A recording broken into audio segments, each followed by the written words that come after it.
So, I think I like that. I like that. So, today we're going to have my friend Federico here. He's an amazing bass player. Thank you very much. You're too good, guys. Straight from Italy. Straight from Italy. Been in the U.S. for 25 years. So we're both what's it called, imported. But me and Federico, we met a while ago through a mutual friends trio, and we kind of hit it off. We're doing real good together. I like the way we both sound. It's probably one of my favorite parts about playing with him. He kind of takes my playing and really understands it, takes it to that next level, and I hope I do the same. Absolutely, it's the same for me. It's always fun. So, what song did we just do? Softly. And, Say the whole thing. Yep. Say the whole thing. What? Say the whole name of the song. Oh, sorry. Yeah. So ask the question again then. Yeah, so we can you cut it and? No, yeah. we're keeping everything in. Oh man. So that's gotta be fun. That's fun. So softly as in the morning sunrise. Mm-hmm. I like to think I'm talking to my mom. We have no clue what's going on. Okay. All right. But I personally love this song. But why did you choose it for our recording session today? Well, I choose this song because I like the depth of it. I like the dynamic of it, and I like the option that it gives you to play it in so many different ways. Yes. And I think that this is the way we play together now. Yes. We always like to experiment and see, I mean, we start a tune and see, how our dynamic and our composition takes us, and I think that this is a great tune to do that. Yes. And I really love it. I definitely agree. I feel like prior to this recording session, me and him had a bit of a practice because we are in our own band called Freeform. Yeah. Which is up and coming. It's up and coming, yeah. We're cooking. Yeah, we're cooking. We've just been placed in the oven. Yeah. But we had so many different ideas for not even just this one song, but I guess just how we approach things in general, that it was hard picking one. It was. But besides all of this, I also have some questions for you. We have to do a little interview process to kind of keep it fun. So my first thing. This is new to me. He just told me that we were gonna do this. Oh, hello? Hey. Yo, I'm person. sorry, I heard your voice and I was like, I know that dude's voice. Sorry. We have a guest star. We have a guest star here. Hey, What are you all dressed up for? You gonna drink? I have a job. I got the job teaching, so I've been teaching. But sorry, I didn't mean to It's okay. get in It's the good way. to see you finally. Yeah, man. I'm sorry. I can make the rehearsals now, but Yeah. sorry. Are you guys doing the duo thing? Yeah. Currently. It's fun. It's fun. Currently, yes. You're like, Well, he was the first one, so we can keep it in continuity. Exactly. In the duos universe. full circle. Sometimes we play as a trio, so. Yeah, it's Yeah. I actually showed that video of you and I playing so many times to our kids, Really? like to my kids. I probably looked at it a good separate 50 times. Like That so, explains the views. if the views, yeah, the views are going up. You're like, who's looking at? It's me. I'm showing my children. But Okay. when you guys are done, I'm gonna like work on something. Right. I'll go on the other side because you guys are doing this. It's all good, man. Thanks, man. I'll see you later. See you later, bit. Yes, You're exactly. famous now. He's famous. What's up, people? But yeah, I'll be on the other side. So. All right, man. See you, man. See you. You too. Thanks. That was unexpected. Yep. But it's cool because now, prior to Contrary Relief, we were all kind of friends. Yes. So, so what was the last question? What was the question I told you? That I don't know. We're talking about I think we were coming up with a question. And then I forgot Yeah. to ask. Okay. What was it? I had it on my tongue.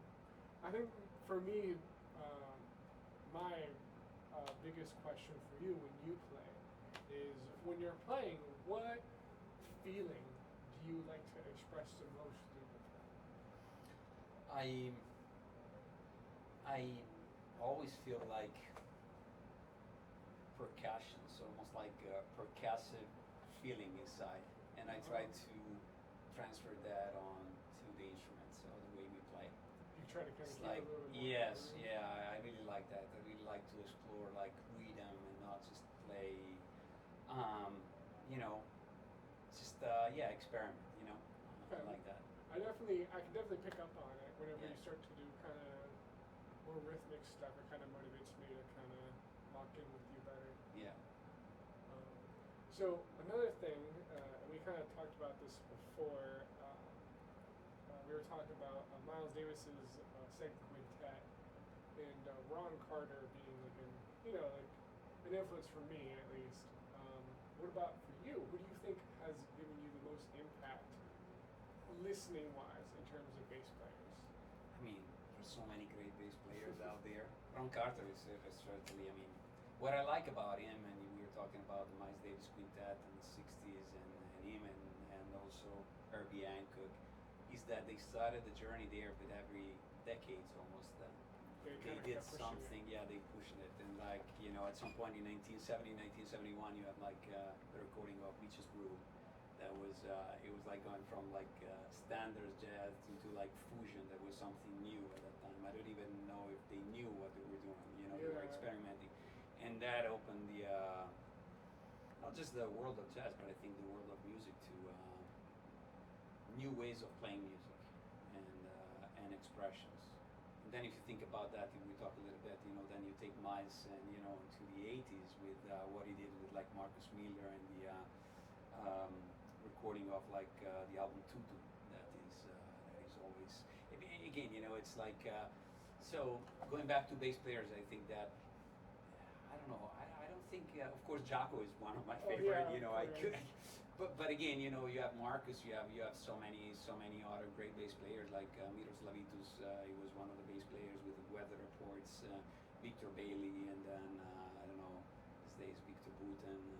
And anyway, but yeah, for sure, Ron Carter is unique. Is very unique. What about? I know you've been playing for a long time.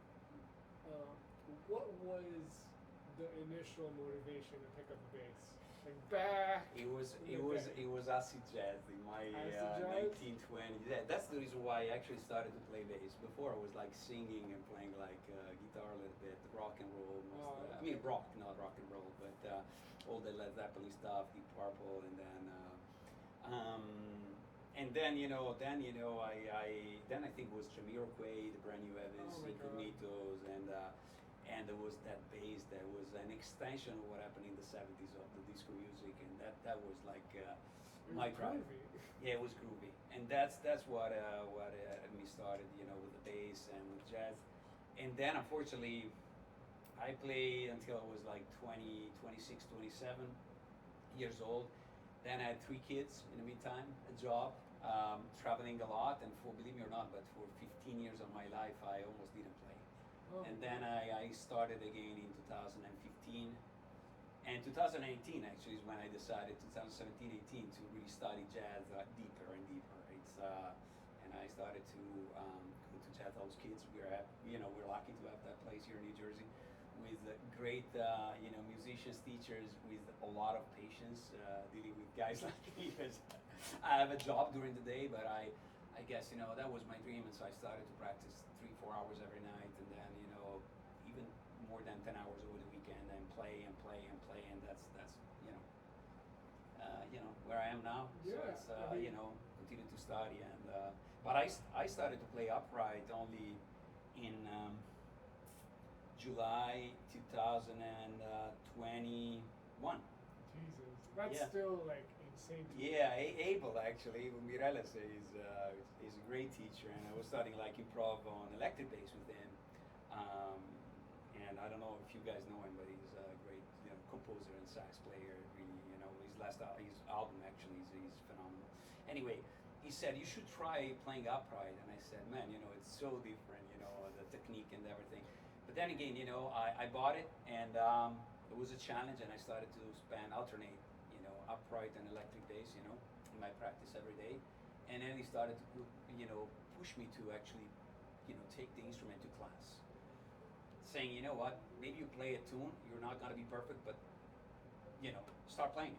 Yeah. And we started with blues, and then eventually one tune, and then two tunes, three tunes, etc. And then after, a year, I basically was playing all the upright in There you class, go. and with and then I started playing with you guys, and so anyway, it's a great journey. It- I'm having a lot of fun. It definitely didn't sound like you started 3 years ago. It Thank you. sounds like you've been at it for Thank longer you. than that. Thank you so much. But now we're gonna move on to the Yep. next session, or the next section of the session, I guess. We're Yep. playing Windows at your career. What made you pick this? Yeah, and I'm gonna have to Oh yeah. pick my electric bass, so I just need a minute. Put this thing away. Really a very active Yes. session today.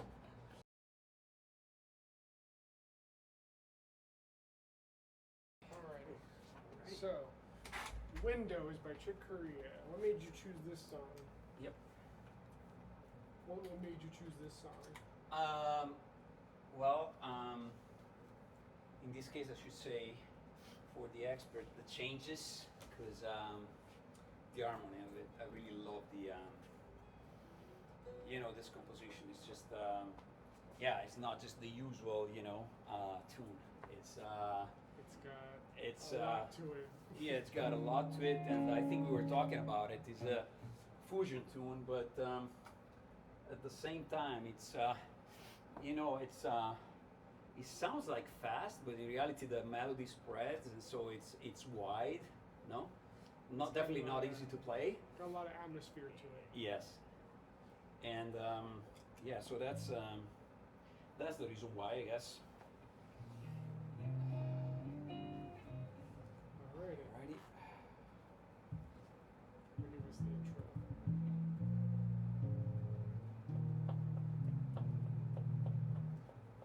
Let me know when you're good. Yep.